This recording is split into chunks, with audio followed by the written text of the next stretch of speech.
Hello বন্ধুরা, আজকে একটা নতুন ব্লগ নিয়ে চলে আসলাম। এটা আমার চ্যানেলের প্রথম লং ভিডিও। আজ বাড়িতে একটা পুজোর অনুষ্ঠানের আয়োজন হচ্ছে, মনসা পুজো, যেটা আমরা রান্না পুজো বলে থাকি। এই পুজো রাত জেগে আমাদের রান্না করতে হয়। এই পুজোর মেন প্রসাদ হলো পান্তা। শুনে অবাক হচ্ছ? তবে ঠিকই শুনছো তোমরা। প্রসাদ হিসাবে থাকে পান্তা আর তার সাথে 6-7 রকমের ভাজাভুজি, ইলিশ মাছ ভাজা, কুমড়ো আলুর তরকারি, পিঠে, পায়েস আর চাটনি। পুজোর দিন সকালবেলায় সমস্ত রান্নার উপকরণ কিনে সব রাখা হয়েছিল। আর এই হলো উনুন, যেটাতে মেন প্রসাদ রান্না হবে, আর বাকি সব গ্যাসে রান্না হবে। সন্ধে হতে না হতেই টুকটাক কাজগুলো এগিয়ে রাখা হচ্ছিল, এই যেমন চাল বাটা, নারকোল কোড়া, সবজি কাটা, এইসব কাজ এগিয়ে রাখলে পরে একটু সুবিধা হয়, এই আর কি। এদিকে দিদি একটা একটা করে সবজি কেটে দিচ্ছিল, আর আমি কলা পাতা করে সাজিয়ে সাজিয়ে রাখছিলাম। বেগুন, পটল, ঢেঁড়স, বটবটি, করলা, কলা, চিচিঙ্গে, কুমড়ো ইত্যাদি। রাত ৯টা বাজতেই মেন পুজোর আয়োজন শুরু করে দিলাম। প্রতি বছর মাই করেন, কিন্তু এই বছর ওনার শরীর অসুস্থ থাকায় আমাকে আর দিদিকে এই পুজোর দায়িত্ব দেওয়া হলো। আমি এই প্রথম পুজোটা করছি, তাই কি কি করতে হবে মা পাশ থেকেই বলে দিচ্ছিলেন। উনুন এবং হাঁড়ির গায়ে স্বস্তিক চিহ্ন এঁকে হাঁড়িতে অল্প চাল দিয়ে উনুনে বসিয়ে দিলাম। মা পাশ থেকে বলে বলে দিচ্ছিল, আর আমি একটু একটু করে কাজগুলো করছিলাম। আমি তো প্রথম, তাই কিভাবে পুজো দিতে হয় এই পুজো আমি তো জানি না। তাই প্রথমে ধূপ, মোমবাতি, প্রদীপ জ্বেলে দিলাম। কিছুটা ফুল নিয়ে উনুনে এবং একটু ভোগের প্রসাদে একটু ফুলগুলো ছড়িয়ে দিলাম। ফুল ছড়ানোর পর প্রদীপ, ধূপ, মোমবাতি জ্বেলে দিলাম। দেওয়ার পর শাঁখ ঘন্টা বাজিয়ে পুজোটা শেষ করলাম। তো তোমরা কমেন্ট করে অবশ্যই জানাবে যে এই পুজো কাদের কাদের আছে। পুজো শেষ হলে তাল গাছের কয়েকটা পাতা নিয়ে তাতে একটু আগুন ধরিয়ে মেন পুজো শুরু করলাম।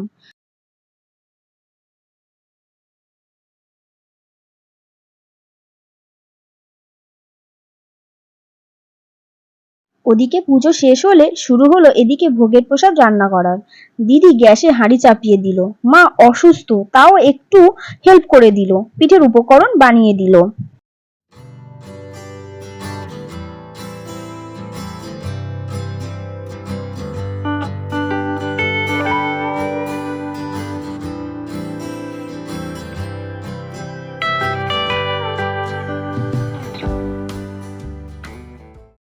পিঠের ব্যাটার তৈরি হওয়ার পর দিদি ওদিকে কড়া চাপিয়ে আস্তে আস্তে একে একে মাছগুলো ভাজা আরম্ভ করে দিয়েছে, আর এদিকে পিঠে ভাজার জন্য তেলটাও গরম করা হচ্ছে।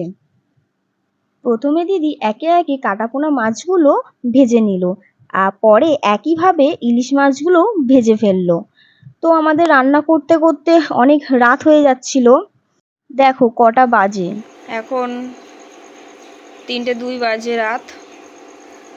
আমাদের এখনো রান্না চলছে। এই ঢ্যাঁড়স, যেটাকে ভেন্ডিও বলা থাকে, সেটাই আর কি এখন ভাজা হচ্ছে।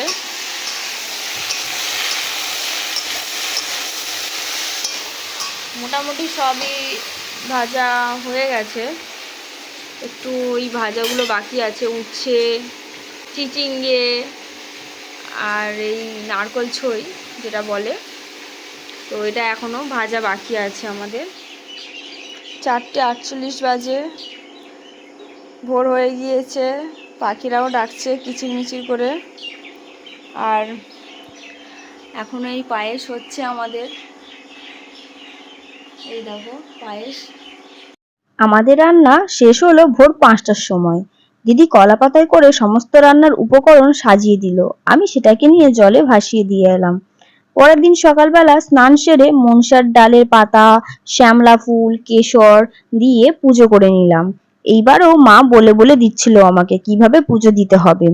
তো শ্যামলা ফুলের ডালগুলোকে এক এক করে ভেঙে নিয়ে উনুনে এবং কাল যে ভোগের রান্না করেছিলাম সেই হাঁড়িটাতে শামলার মালা দিয়ে সুন্দর করে সাজিয়ে দিলাম। তো উনুনের মধ্যে আরো পান পাতা, সুপারি, কেশর সমস্ত কিছু দিয়ে ভালোভাবে একটু পুজো দিয়ে নিলাম।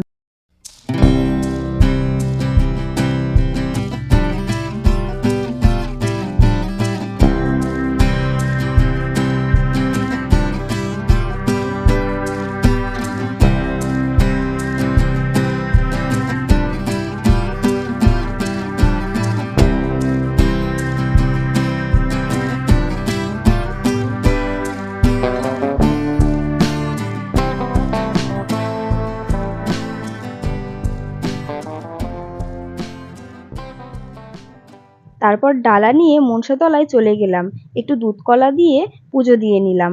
ব্যাস, পুজো শেষ। চলো তোমাদের দেখাই কাল প্রসাদে কি কি রান্না হয়েছিল। এদিকে আছে চাটনি, আর এই কলা পাতায় চাপা আছে তোমার নারকোল ছই, উচ্ছে, চিচিঙ্গে, ঢ্যাঁড়স ভাজা, যেটাকে ভেন্ডিও বলা থাকে। আর এই হাঁড়িতে আছে পান্তা। আর এদিকে আছে তোমার পায়েস। পায়েসটা একটু বেশিই করা হয়েছে, পায়েস তো সবাই খেতে ভালোবাসে, তাই। তো এইবারে হলো তোমার কলা পাতায় ঢাকা সব মাছ, ভাজা মাছ। এটা হলো কাটাপোনা মাছ, আর ওটা দেখছো ওটা হচ্ছে ইলিশ মাছ, ইলিশ মাছ ভাজা। আর এই পারে আছে সব রকমের সবজি, কালকে যা উপকরণ কাটা হয়েছিল সেই সবজিগুলো। তো আস্তে আস্তে সব কুটুম আসা শুরু করলো। এখানে দিদি আর মা পরিবেশন করছিল। সত্যি বলতে সারা রাত আর রাত জাগার পর এত ঘুম পাচ্ছিল আমার যে আমি ঘুমিয়ে পড়েছিলাম, তাই বাকি যারা যারা খেতে এসেছিল তাদের ভিডিও শুট করতে পারি, মানে ভিডিও বানাতে পারিনি। তো যাই হোক, ঘুম থেকে উঠে আমি, মা, দিদি সবাই মিলে বসে পড়লাম পান্তা খেতে। সমস্ত রকম ভাজাভুজি দিয়ে মাছ ভাজা, কুমড়ো আলুর তরকারি। সত্যি বলতে এই রান্না পুজোর পান্তার মধ্যে এক বিশেষ স্বাদ আছে, যা অন্যদিন এইরকম স্বাদ পাওয়া যায় না। তো চলো আজকের মতো ভিডিওটা এখানেই শেষ করছি। ভিডিওটা ভালো লাগলে অবশ্যই সাবস্ক্রাইব করবেন। ভালো থাকবেন সবাই।